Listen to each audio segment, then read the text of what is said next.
Saya hari ini akan melakukan sesi konseling. Saya siap mendengar dan memahami konseling.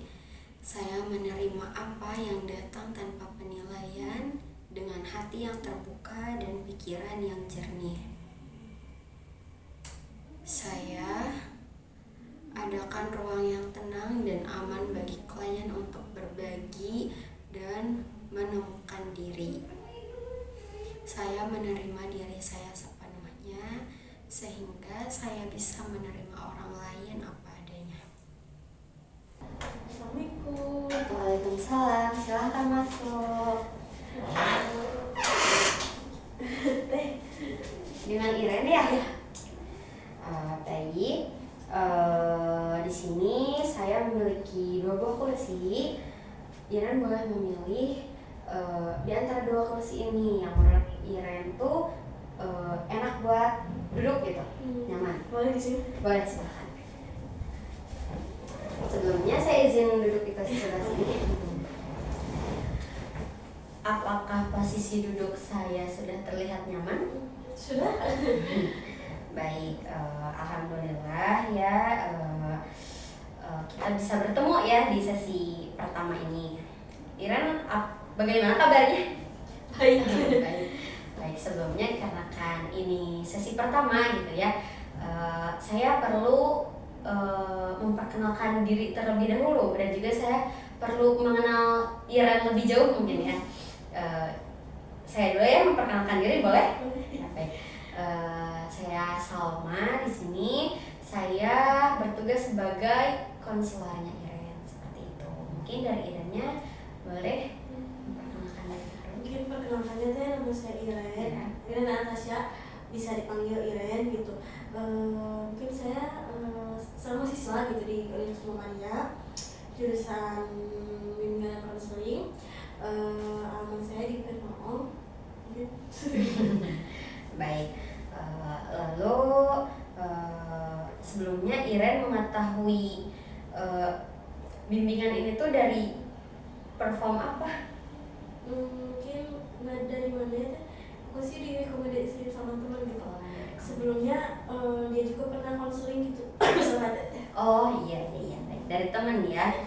Namun saya bertanya dulu nih, karena direkomendasiin dari teman, apakah ada keterpaksaan gitu dari Iren? Enggak sih, soalnya kan itu direkomendasiin aja. Oh iya, direkomendasiin aja, baik. Lalu apakah sebelumnya Iren sudah pernah mengikuti sesi konseling? Belum. Nah, baik, belum pernah ya. Nah, apakah ada pihak lain yang boleh mengetahui selain kita berdua? Kayaknya kita berdua boleh kan? Oh, baik. Jadi sebaiknya sesi konseling kali ini hanya diketahui oleh kita berdua saja ya, tidak usah melibatkan orang lain seperti itu ya. Baik, sebelumnya apakah saya diperbolehkan untuk merekam atau mencatat sebagai tanda bukti? Boleh. Boleh, baik. Nah, selanjutnya di dalam proses konseling ini tuh ada 3 asas.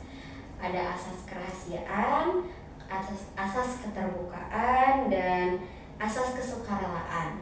Dimana asas kerahasiaan itu tuh jika Iren ingin menceritakan permasalahan Iren, kita tuh bakal merahasiakannya gitu. Seperti yang tadi Iren sudah jelaskan kan, kalau kita tuh Iren tuh tidak ingin ada pihak lain yang ingin tahu. Nah, itu. Lalu selanjutnya asas keterbukaan, di mana Iren tuh bisa terbuka dengan saya, agar saya bisa mengetahui gitu permasalahan Iren tuh seperti apa lebih jauhnya, seperti itu. Lalu asas kesukarelaan. Nah, asas kesukarelaan ini tuh di mana Iren sebagai klien bisa menerima saya sebagai konselor, seperti itu. Nah, sebelum kita memulai sesi konseling, saya memiliki kontrak, di mana kontrak ini tuh ada selama sesi proses konseling ini tuh ada 4 kali pertemuan. Jadi pertemuan itu dilakukan selama 1 minggu 1 kali. Jadi kita akan bertemu selama 1 bulan ini seperti itu. Untuk waktunya setiap sesi itu berjalan selama 45 sampai 60 menit. Lalu apakah untuk minggu depan akan dilaksanakan di hari yang sama atau Iren ada masukan gitu untuk waktu? Sama aja ya teh, soalnya saya senggangnya di waktu itu gitu. Baik. Nah, kan sebelumnya Iren sudah mengisi yang intake inform yang sudah saya kirimkan. Nah, selanjutnya saya juga sudah membaca gitu intake inform yang sudah Iren kirim kepada saya. Nah, di situ saya sudah mengetahui tuh permasalahan yang sedang dialami oleh Iren itu seperti apa. Lalu apakah saya boleh mengetahui lebih detailnya gitu permasalahan yang sedang Iren alami gitu? Sebenarnya mungkin kalau misalkan itu mah kan saya teh kalau misalkan nggak ngerti gimana ya jelasinnya gitu.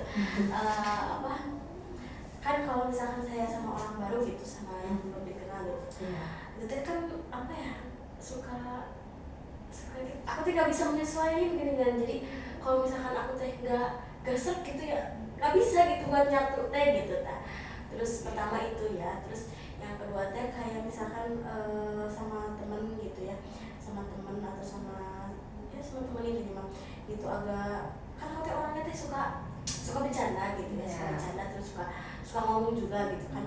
Tapi udah nyata kayak nyesel gitu, kayak maksudnya teh kayak aku teh salah nggak gitu bilang gitu. Terus kayak aku teh ngerasa bukan, bahkan sampai ngerasa aku teh kayaknya bukan temen yang baik gitu, kayak belum ya, mesti kayak misalkan kayak gini ya, itu teh bukan kesalahan aku gitu, aku sadar gitu itu bukan salah aku, di luar kendali aku, tapi aku tuh ngerasa bahwa itu juga salah aku gitu deh. Gimana ya jelasinnya? Baik. Kamu merasa susah beradaptasi dengan lingkungan baru karena kamu terlalu memikirkan respon orang lain terhadap kamu gitu. Padahal kan belum tentu apa yang kamu pikirkan itu sama gitu ya, sama keadaan nyatanya seperti itu. Sehingga akhirnya kamu sering berpikiran berlebihan gitu ya, overthinking gitu ya setiap malam. Apakah itu tuh overthinkingnya sampai setiap malam? Kayaknya setiap abis beradaptasi aja gitu, misalkan dari kampus ketemu teman aja gitu, kayak pasti malamnya aja pasti apa gitu yang dipikirin. Sehingga kamu tuh ngerasa overthinking setiap kali setelah berinteraksi dengan orang seperti itu ya.